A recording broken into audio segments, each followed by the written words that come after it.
This video is review, lesson 4 in college algebra, and it's called factoring, and it starts on page number 21. And what we're doing in this lesson is basically the opposite of what we have been doing. Up to this point we've been multiplying and adding and etc.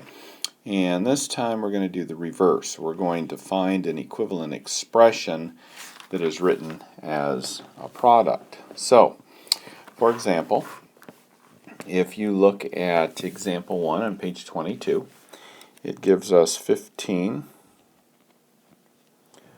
plus 10x minus 5x squared. And what we're going to be doing here is factoring. So we're going to look for what's common, if anything. And in this case, we have a 5. And we end up with that. And if we were to rewrite this, let's get rid of that. We'd get 5 times negative x squared plus 2x plus 3. And then we could go ahead and factor that. Okay, so when we have things like 12 x squared y squared minus 20x cubed y, again, we're going to look for what's common here. We're going to pull out a 4, and we're going to take an x squared and a y out of there. And one thing to notice here, I have an x squared and an x cubed. I can only take out the smallest exponent. So I took out the x squared. I've got a y squared and a y. I can only take out the smallest, leaving me pulling out a y, which leaves me with 3y minus 5x. And I'm done. I factored that. Now, one of the things that we've gone over and over and over, and we're going to go over it yet again, simply because it's one of those things that many times we forget, and that is the whole idea of grouping in order to solve. So, for example, example 2, bottom of page 22, we've got x cubed plus 3x squared minus 5x minus 15. Alright, so as far as grouping these together, we're going to group, and let's use a different color here. We're going to group these, and we're going to group those. Okay, the reason for that is we have x's common here, and we have 5's common there, so we can pull some of that stuff out of there. But what I like to do, and this may be a little bit different than we've done in the past, but I like making that a plus sign. And then I'm going to make that negative 5x minus 15. Okay, so by making this a plus sign here, and let me put parentheses around that too. By making this a plus sign, I can make my negative 5x my negative 15, which means if I took the parentheses off, right up here in this area, if I took those parentheses off, I would have my negative 5x minus 15 here. I take these parentheses off, I've got plus negative 5x minus 15. So the value did not change, but this plus sign is very important to make sure we do that. It's just nice to have a plus sign there. And then I can factor out an x squared out of there.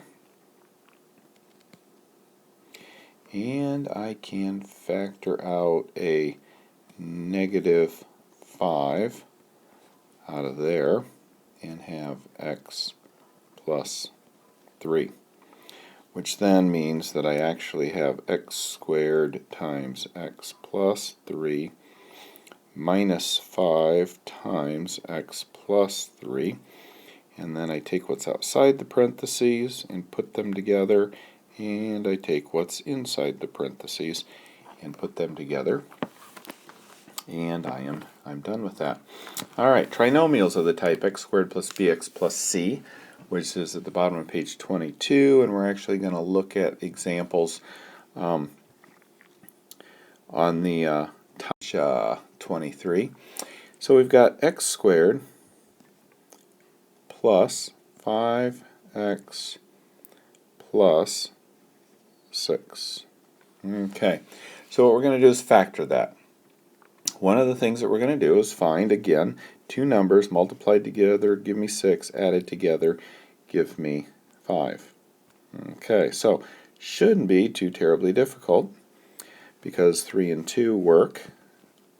So we're going to do this and put our x and our x and our 3 and our 2 and 2 plus signs, and again this is review, so it should not be any problem to come up with that on your own. But when we do come up with some problems that are like example 4, we have 2y squared minus 14y plus 24. Okay, so in this case we're going to factor out a 2 first, and we're left with this. And then we can start factoring here, and makes it a lot easier then to just do a y minus 3 and a y minus 4, because we multiply those two negatives together, the negative 3 and the negative 4, and we get positive 12. We add them and we get the negative 7. So that ends up being my answer for example 4. Alright, so when you get into some that are a little bit trickier, like on the top of page 24, erase this and then put that next one on there. We've got x to the 4th minus 2x cubed minus 8 x squared. Whoa, it changed color. Alright, so we're going to factor out an x squared, and again we're going to look for an exponent that is the smallest. That's what's common to all of them. So we factored out an x squared, and that leaves us with an x squared minus 2x minus 8. And then we just have to factor this part of the problem down, and we get x plus 2, x minus 4, and our x squared is like that. Okay, so that's it. This next section is the section that so many of you have a little bit of trouble with, and this is when we have problems in the form of ax squared plus bx plus c, meaning that we have 3x squared minus 10x minus 8, where we have to take the 3 and the negative 8, multiply them together, and get negative 24. So now we're looking for two numbers multiplied together give me negative 24, and added together give me a negative 10. So that would be a 12 and a 2. 12 times 2 is 24. 12 and 2, if you mix them together, you'll get a 10. And then that's where we write, instead of negative 10x, we write it with the 12 and the 2. So I could write 3x squared minus 12x plus 2x minus 8, where these two, when you combine them, will give me negative 10x. Okay, so let's go ahead and see what happens when I do this. Alright, so I'm going to group these two together, and I'm going to group these two together, and in these here I can factor out a 3 and an x, and I'm left with x minus 4. And this one here I can factor out a 2, and I'm left with an x minus 4. And again, this here and in here, what's left in the parentheses must be the same. If it isn't, you did something wrong. So I put what's outside the parentheses together and what's inside the parentheses together. And once I do that, I am done. Alright, so there's another example, example 7. I'll leave that one on for you to do on your own. But let's look at special factorizations on page number 27. Alright, so let's get rid of all of this.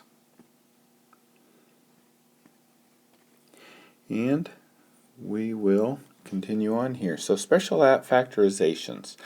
One of the things it says is that when we have a number squared and we subtract another number squared, that is called the difference of two squares, and you have the special rule that gives you this.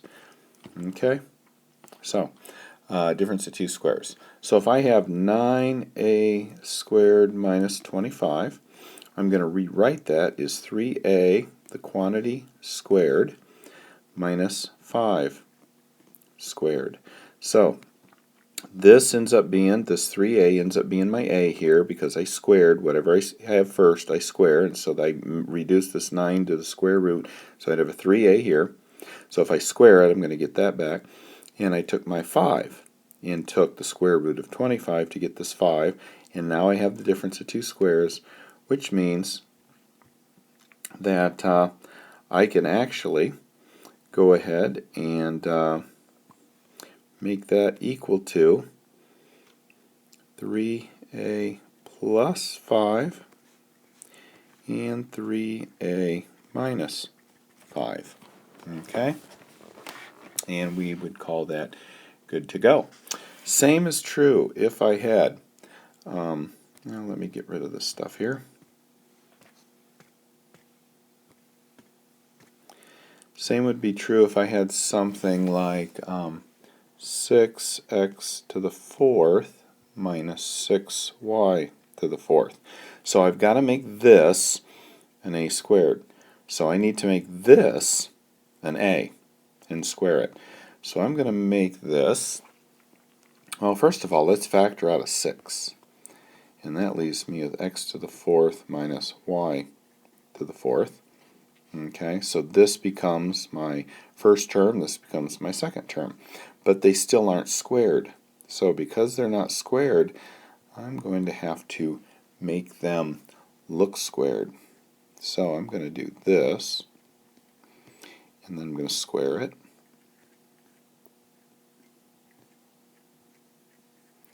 Okay, so now this here becomes my first term, and this becomes my second term. So I can go ahead and write this as 6 times x squared minus y squared, so the difference of the two, times the sum of the two. So it ends up being like a plus b times a minus b. Okay, it's just this is the a, and this is the b. So the a is x squared, the y is y squared. Now what I have here with this is the difference of two squares. So now I'm going to break that down into x plus y times x minus y. And x squared plus y squared, you can't factor that, so that always stays. And that ends up being my solution. Okay. So, if you look down in the middle of page 27, in the grayish, it has a squared plus 2ab plus b squared. So that's if you want to go ahead and go the opposite direction that we did with all of this. So let me get rid of all this and we'll continue on here. If I have something in this form, let's say, okay, so I've got something written in that form. If I can take the square root of the first term, square root of the second term, and if I can multiply the first term, which is, if I can multiply the square root of the first term and the square root of the second term, so let's go ahead and write that. If I can take the square root of the first term and the square, whoops, wrong number. And if I can take the square root of the first term, square root of the second term, put them together, and then double them, and get the middle term, then I don't have to do any work. I can just write this as a, or I guess I should say, in this case, x plus 4, the quantity squared. So, square root of the first term, square root of the second term, put a plus sign between them if both this one and this one is a plus sign. If this is double the square root of the first term and the last term, then I can just rewrite it this way. Okay? Same is true if I have, let's do this in red, if I have 25y squared minus 30y plus 9. Okay, so if I have that written, I can write this as the square root, 5y. Okay, let's put it that way. And then I can write this as 3 squared.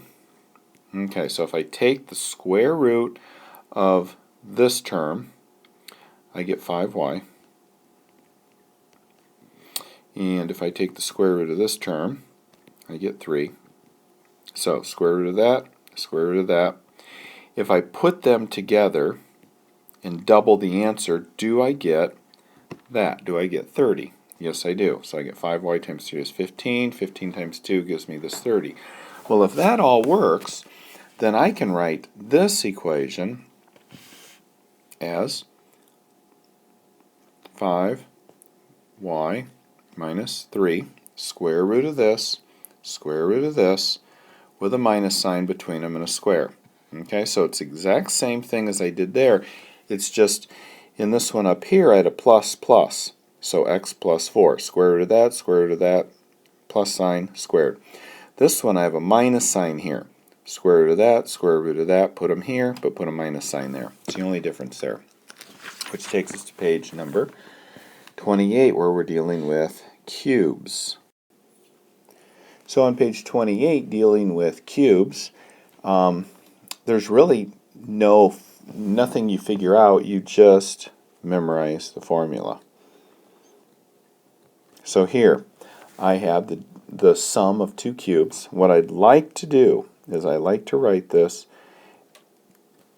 as actually the sum of two cubes. Okay, then I circle that, and I circle that. Because the formula says, and then what I do, and this is really important because it gets you all confused, get rid of your original equation. Okay? And you'll see the reason for this in a minute. Next step, when you factor that, the factor of that is going to be the first term, second term with a plus sign. So there's my first term, and I circle them on purpose. This cubed and this cubed here are not part of the answer.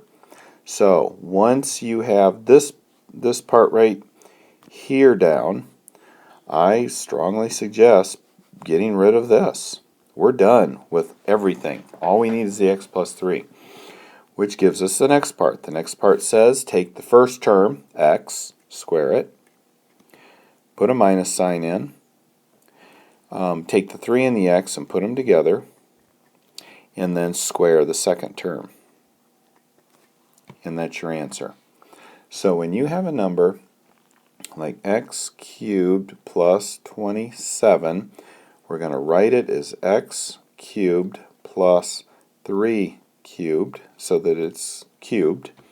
Okay, because the formula says this works for a cubed plus b cubed. Okay, so there's my a cubed, there's my b cubed, there's my a cubed, there's my b cubed. Very, very important to get that, because it's very easy when this says x squared, it's very easy to look at this original equation and say, oh, x cubed, I'm going to square it and get x to the 6th. No, you're just taking this part of it and you're just taking the 3. Okay, you're not doing anything with the 27 because it's being rewritten as 3 cubed because it has to be written this way. Okay, same is true with the minus. 16y cubed minus 250. We're going to rewrite this as the cubed root in a minute, but first of all we're going to factor a 2 out.